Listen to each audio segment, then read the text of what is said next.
Hi everyone, this is Mindy and welcome to my channel. In today's video, I'm going to be creating a card project using some of the new Tim Holtz Distress Embossing Glaze. Now, embossing glaze is an embossing powder, but it is translucent, meaning that you can see through it to the background behind. So here is a look at the brand new colors.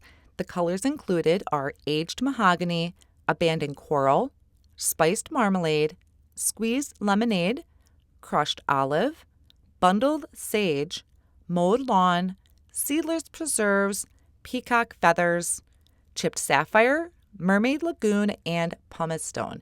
I keep all of my embossing glazes in these storage tins. They fit perfectly and they fit nice in my Alex drawers. So there's already some colors previously released and these fit nicely in the rainbow assortment. So I will link these storage tins down below because I also need an extra one for the new colors.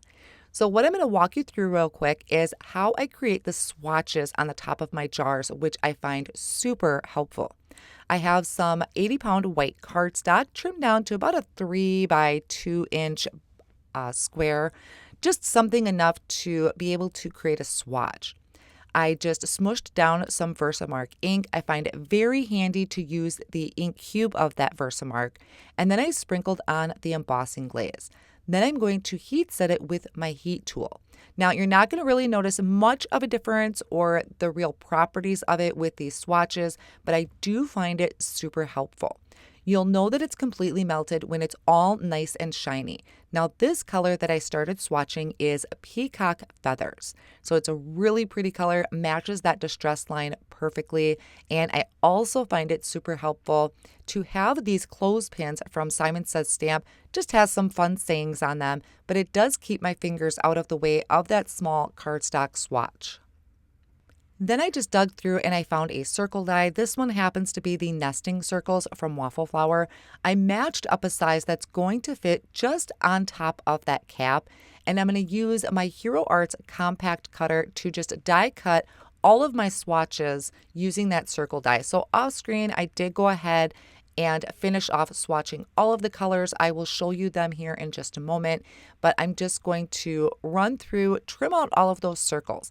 Now, to attach them to the top of the jar, what I found super handy once again is my little sticker maker. So I actually did need to refill this while I was filming, but these circles fit in so perfectly. I just place that in, pull out the sticker portion, and then you want to press down really well to make sure all of that adhesive is on the back of the circle. You can pull off that first layer and then peel up your circle. So there's adhesive all over the back of that. Then I can just take my matching jar and place that right over the top. And I'll be able to see all of these swatches through my storage tin case since that is see-through on the cover. So now what I'll do is I'm going to start placing them in. So I'm going to create a big long line. I just kind of place it in, pull it through a little bit, place another one in. And now I have all of these ready to go. I just need to remove them from that release paper and place them over the top. Now, once these are all swatched out, I have them all attached to the lid. I can place them in my storage tin and I can just put that right back in my drawer until I'm ready to use it. So it just looks all pretty in there. I will actually go back through the rest of my colors that I have in the embossing glaze and put them all in the rainbow order with the previously released ones. Now on to the card.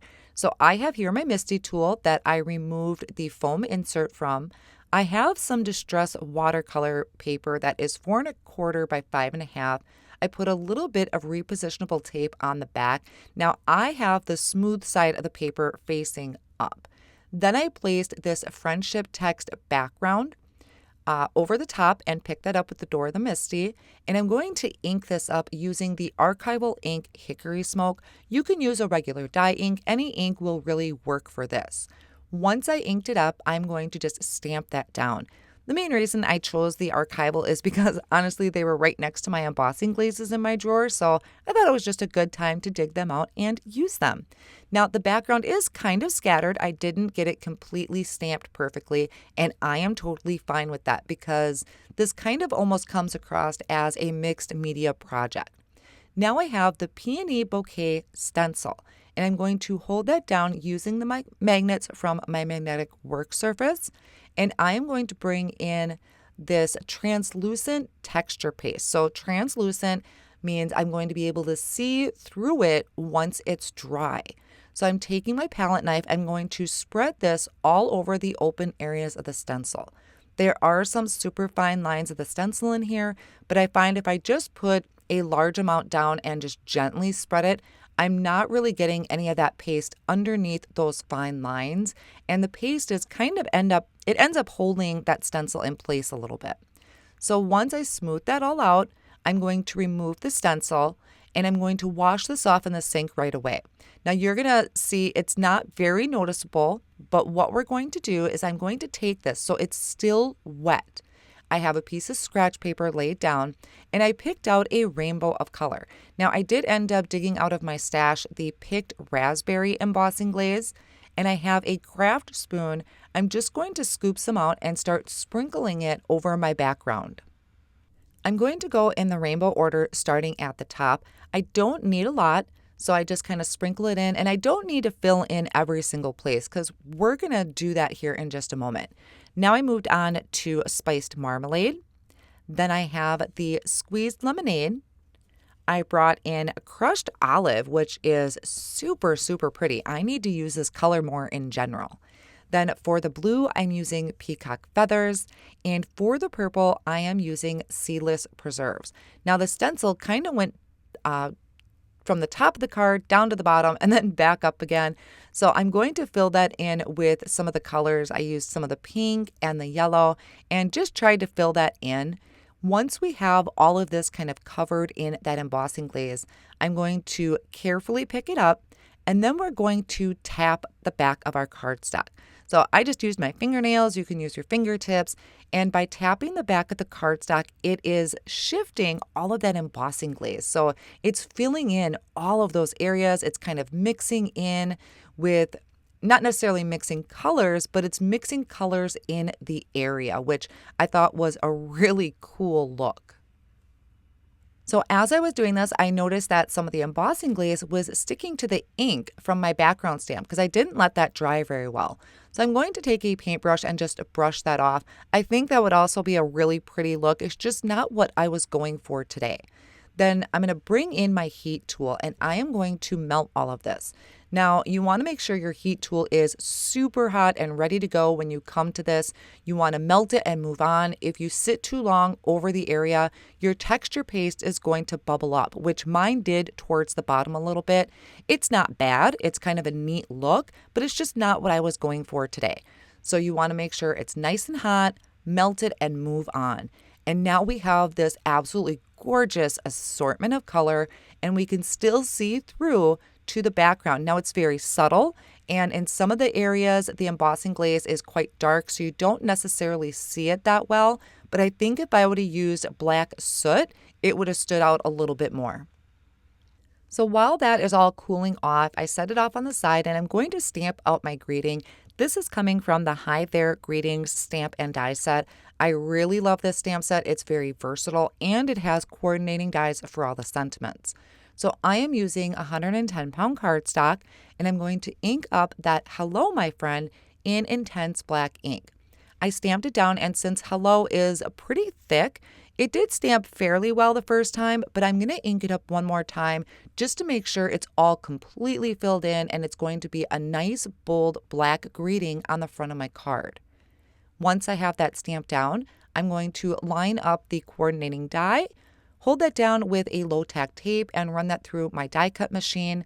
I die cut 2 more of those with the coordinating die, and I'm going to layer them up with some liquid glue to help just pop that up for dimension on the front of the card.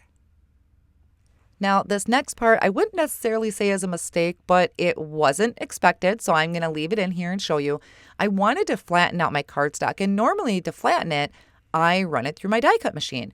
So I have my Empress here, my plate and my magnetic surface for the Empress. Placed my cardstock down. I took some scratch paper and placed that over the top of my panel to protect it. Placed the cover plate on top and ran that through my Empress machine to help flatten it. What happened when I removed that paper is it looked almost fuzzy. It looked like I didn't emboss it with my heat tool. So what I'm going to do, and I guess what it is some of the clear, shiny part of it kind of wore off because of the pressure. So I just brought my heat tool back in, remelted that powder, and it was all shiny again. So not necessarily a mistake, but not as I expected. So I brought this over to my paper trimmer. I trimmed off 1/4 inch from each side to measure 3 3/4 by 5 inches. I also have a piece of a double-sided adhesive sheet from Alta New that I trimmed down to that same size, and I'm placing it over the back of my panel because I really want this to lay down nice and flat. Then I can remove that release paper, and I'm going to attach this to another piece of 110-pound cardstock measuring that same size.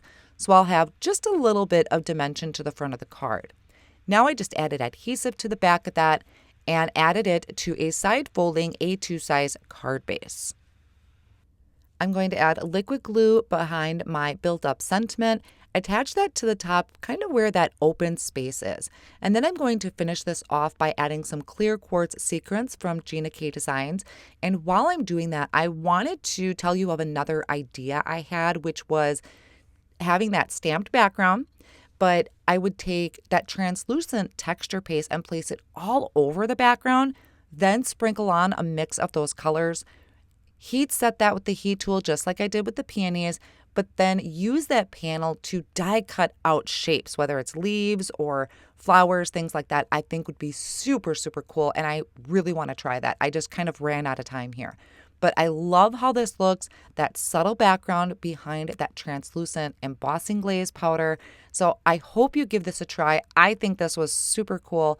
I will have all of the supplies listed down below in the video description and over on my blog as well.